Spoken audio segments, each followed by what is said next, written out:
Originally from Houston, Texas, Sister Andrew Marie has belonged to the Daughters of St. Paul for about 10 years. As a sister, she has worked in evangelization and outreach, giving talks on prayer, media use, and vocations. You can learn more about Sister Andrew Marie's community at daughtersofstpaul.com. And you can follow Sister Andrew Marie on social media at srandrewfsp. That's srandrew FSP on Twitter and Instagram. This is a Know His Love story.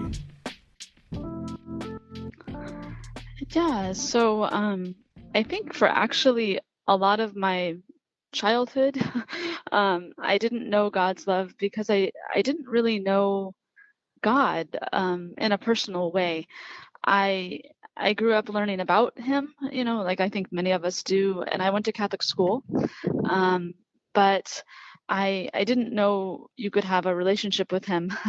So I I would know that people would say, "Oh, God loves you," and things like that, but I didn't think it really applied to my personal life. I thought it was more of like a general thing. So I spent, a large part of my childhood and then even through high school, thinking I had to earn approval of God, like be good enough, and to earn heaven basically, or things like that, or to earn His love in some way. And yeah, it was just a really without now that I can look back, I can see that it was a time where I was really trying to grasp for things that it wasn't what I was made for, and just a lot of searching, and yeah, I've just things like that. But yeah, it was more of a um, from my childhood. I grew up in a non-practicing Catholic home, so we didn't go to mass ever. So um, not even on Christmas or Easter. Like we were super consistent with not going. But yeah, and so I just I saw God as in heaven, and if we needed to do the right things to be able to get to heaven, and if we were bad, then we wouldn't go. When I encountered God's love, it changed everything. It changed my perspective on a lot of things. And one concrete example of that is I was very involved in martial arts growing up and through high school, and but at the same time, towards the end of high school, I had discovered mass and I had started going sometimes, and I discovered Eucharistic adoration, and I wanted to go to Eucharistic adoration. I didn't know why. I had heard about it from friends, and they kept saying it was very good to go to. um, but Eucharistic adoration was held at my parish the same night that my karate class was held.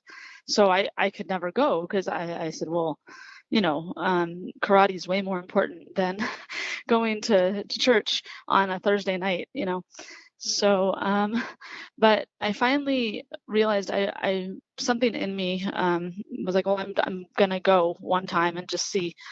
And through my friends praying with me in adoration, um, I realized my perspective on things was just wrong, and I was trying so hard to like fit in certain ways, and and trying so hard to do certain things like quote unquote right way, um, and I realized I didn't have to try so hard to do all the things. I don't know if that makes sense, but um, yeah, and I began to see people. Um, I prayed to be able to see people the way Jesus would see them. I still pray for that grace because sometimes I'm not very good at it still. Um, but I began to really have a heart for people and wanting them to encounter Jesus the way I had, especially in Eucharistic adoration and in the Mass. And I wanted everybody to be able to come before Him, and so it changed my priorities really in life, and it just changed how I saw people.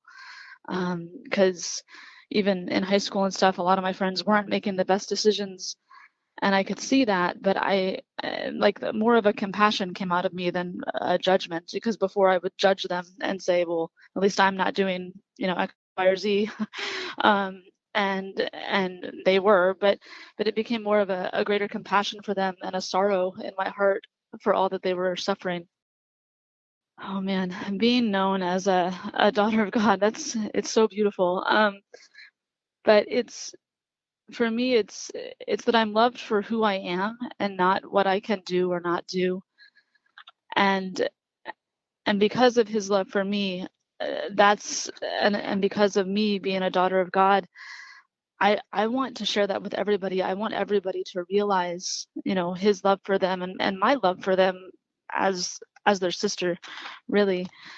Um, but yeah, it's being loved for who we are and who I am and who God made me to be, and the joy that comes for that, and the release of not having to try to figure everything out on my own, because I'm a daughter of God, and that makes me part of the church, and so we're in this with God and with our community, whatever that is.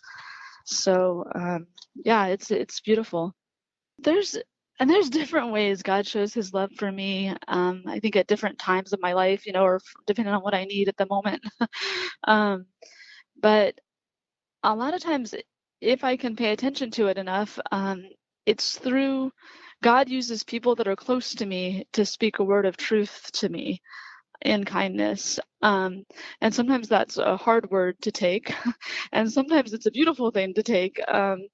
But if I can be attentive to that, it is one of my most favorite ways, because it just builds community too, and builds relationships with people here. Um, and like, as an aside, in a weird kind of way, I feel like God always speaks to me through music too. So just through different songs, or even just instrumental music. I think it's kind of a language of love, between God and me at different times. So often and that's consoling, because I can go back to songs that were meaningful at different times, on a retreat or something, and go back to them and kind of rekindle the message that I had at that time, or even go deeper and have a different message from the same song. Yeah, if I could say something to someone who doesn't know God's love yet, I would just say that his love is better than any love you can imagine, or that you're trying to find, even in relationships or whatever.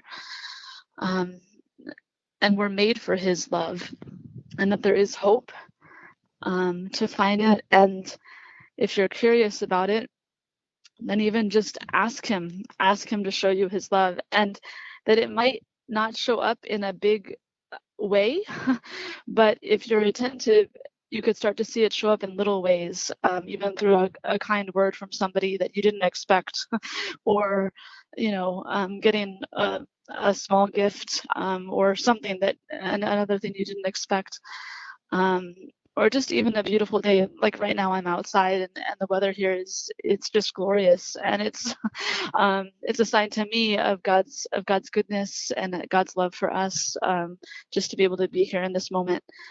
But yeah, just that there is hope, and whatever struggle you might have or difficulty, God loves you in that too. You don't have to be all put together for God to love you. He made us, and he knows us more than we know ourselves. And yeah, just like let him love you.